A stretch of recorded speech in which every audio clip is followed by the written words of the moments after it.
అండి, welcome back to Munni's kitchens. Sankranti holidays వస్తున్నాయి కదా, బాగా ఎంజాయ్ చేస్తున్నారు అందరూ. పిల్లలతో మామూలు ఎంజాయ్మెంట్ ఉండదండి బాబు. వీళ్ళు స్కూల్లో ఎంత సైలెంట్గా ఉంటారో, ఇంటికాడ మాత్రం మామూలు రచ్చ చేయరనమాట. ఇంకా సాయంత్రం అయ్యేసరికి mummy doubly panipuri, mummy doubly panipuri. ఈ పానీపూరి గోల ఎక్కువైపోయిందని ఈరోజు ఇంట్లో చిలకడ దుంపలు ఉంటే వాటిని ఇలా కాల్చిపెట్టి ఇచ్చానమాట. ఇది చాలా హెల్దీ స్నాక్స్, మీరు ఒకసారి తిని చూడండి, దీని టేస్ట్ వదలరు, మర్చిపోరు అని మరీ చెప్పించాను.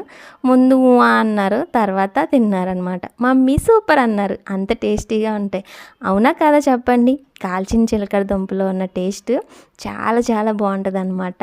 ఇది చాలా హెల్దీ స్నాక్ ఐటెం కూడా, మన పిల్లలకి ఎన్నైనా పెట్టచ్చు. అవునా కదా చెప్పండి. ఈ హాలిడేస్లో మనం ఇంట్లో ఉన్న వాటితో ఇలా స్నాక్స్ చేసి ఇవ్వండి. బయట ఫుడ్ కన్నా ఇంట్లో ఫుడ్ చాలా మంచిది కదా. అవునా కదా. నచ్చిందా? నచ్చితే ఒక లైక్, ఒక షేర్, ఒక సబ్స్క్రైబ్.